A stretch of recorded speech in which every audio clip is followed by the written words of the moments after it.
quan parlem d'integració ens referim a que les persones, que tothom té dret a compartir uns espais i uns serveis amb independència de les seves capacitats, de les seves aptituds, diguéssim, no? Tradicionalment, la societat el que havia fet havia anat separant espais pensant que era la millor manera, no? Espais per atendre les persones amb retard intel·lectual, espais per atendre les persones sordes, espais per atendre, em refereixo sobretot a espais escolars, però també extraescolars. I aleshores va arribar un moment que es va veure que això no funcionava. Es va posar de manifest, es va denunciar que això no funcionava, que això més aviat era un element de segregació, més que no pas donar resposta a les necessitats autèntiques, perquè aquestes persones quedaven situades en uns entorns que tenien molt poc estímul, perquè només estaven rodejades de persones que tenien les mateixes problemàtiques. I a partir d'aquí va començar, als anys 60-70, el moviment, aquí a Espanya, als finals dels 70, el moviment per l'integració.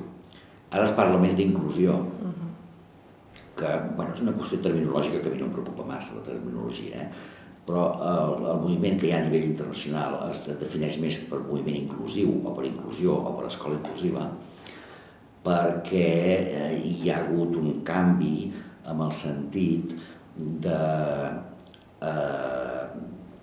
que el que s'intenta transformar són les pròpies institucions que fins ara han rebutjat aquestes persones. És a dir, el que s'intenta és veure com ha de funcionar, com ha de ser una escola perquè pugui atendre tothom.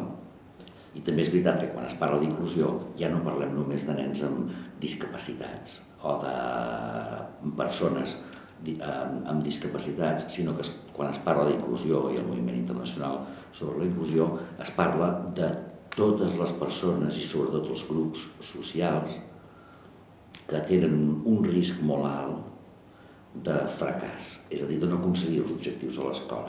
El marc del lleure és un marc, en principi, sempre ha estat molt més acollidor, ha anat per davant dels marcs formals, com seria el cas de l'escola. Això s'ha de dir i s'ha de reconèixer que s'han fet experiències. Però el marc del lleure també ha estat contaminat, diguéssim, d'aquesta idea de dir no, és que aquest nen, perquè estigui bé, li toca anar amb nens com ell. I aquesta idea també estava en el lleure.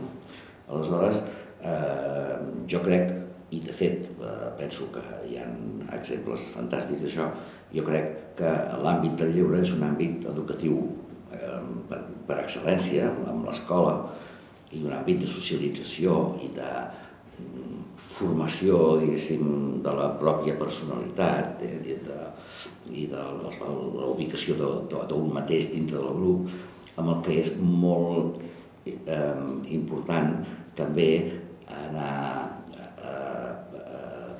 introduint aquesta mentalitat inclusiva, aquesta idea que les activitats que fem, ja ho veig moltes vegades, les activitats que fem, pot venir amb nosaltres un nen que tingui la síndrome de Down i pot fer les activitats. Ja sabem que és un nen que li costaran determinades coses, que li costaran alguns hàbits, que han de tenir una consideració a vegades especial, però també és molt educatiu formar que els mateixos nanos, perquè tant a l'escola com a l'esplai, jo penso que els primers integradors o inclusors han de ser els propis nanos, perquè són ells els que estableixen aquesta relació si nosaltres els hi posem un marc adequat.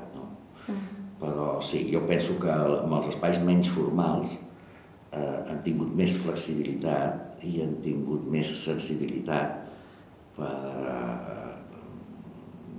per adequar-se. Els nens i nenes que tenen alguna discapacitat, si estan ben atesos, el professor conscienciat, té eines, té suport, progressen molt més, i això no ho dic jo, no és una idea meva, sinó que això hi ha molta investigació al darrere des de fa molts anys, progressen molt més des del punt de vista acadèmic si estan en entorns normalitzats.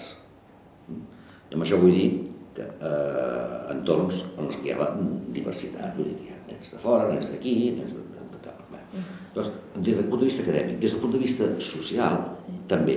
De vegades poden haver-hi algunes dificultats a nivell de socialització, però des del punt de vista social també l'aprofiten molt.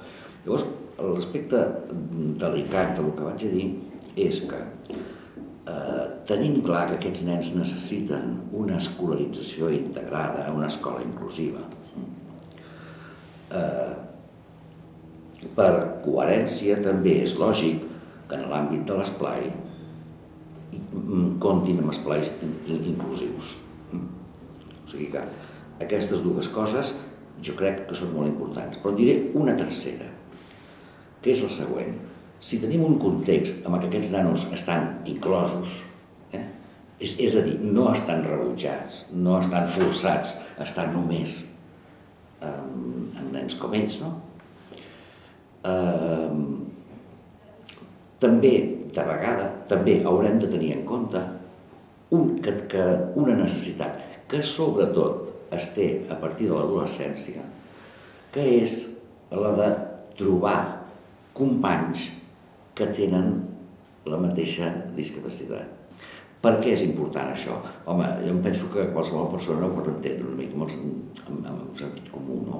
És de que també arriba un moment en què és bo per a aquests nanos de dir no sóc sol, o sigui, puc compartir els meus neguits, no? I puc explicar què em preocupa i puc contactar amb persones que estan visquent coses semblants a les que visc jo.